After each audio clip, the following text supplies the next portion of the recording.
It is my privilege and honor to sponsor for the consideration of this August Chamber House Bill number 14 entitled An Act requiring the registration of subscriber identity module cards, otherwise known as the Simcard Registration Act. We are now facing an alarming proliferation of text scams and frauds through the use of SMS messaging. They take various forms ranging from ridiculous winnings in raffles, which we have never participated in, to dangerous but fake warnings about problems with our bank accounts. Furthermore, in recent time, this trend has evolved into including our full names pertaining to an entirely new breach of our privacy vis-a-vis a serious leakage of our sensitive information intended to be private.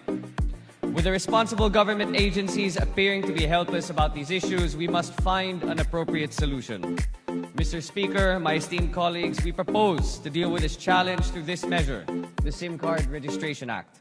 The bill seeks to require ownership registration of subscriber identity module SIM cards to eradicate mobile phone-aided scams. Quite simply, under this bill, we would be requiring that for every purchase of a SIM card, the end user or subscriber would provide his personal information, which includes his or her full name, date of birth, gender, his or her address, the assigned cell phone number of the SIM card, and its serial number.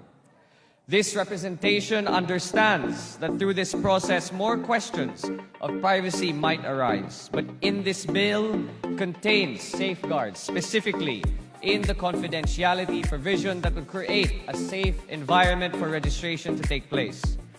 Notwithstanding the confidentiality provision, however, and the provisions of the Data Privacy Act, this measure provides that the public telecommunications entity shall be required to disclose the full name and address contained in the SIM card registration upon a duly issued subpoena or order of a court, upon finding of probable cause, or upon written request from a law enforcement agency in relation to an ongoing investigation that a particular number is used in the commission of a crime or that it was used as a means to commit an unlawful act.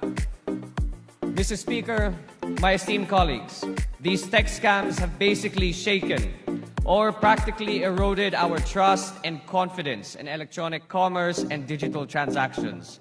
Regulating the purchase or sale of SIM cards, among other things, will put at rest the worries of our people that their information is being arbitrarily and maliciously shared with certain parties without approval.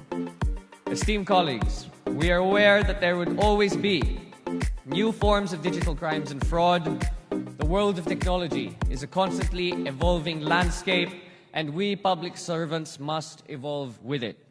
It is only through this dynamism that I'm sure this August Chamber hopes to possess can we provide the relevant legislation to tackle such issues.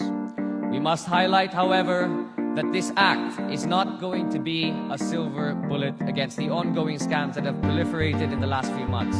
However, this representation is confident that this will serve as a deterrent against unscrupulous people victimizing our fellow countrymen. The war against malicious forms of technology will be fought one battle at a time, and step by step we shall emerge victorious. We shall win it because we, in the government, have the resolve and the political and moral responsibility as guardians of the people's welfare. Maraming salamat po at magandang hapon po sa inyong lahat.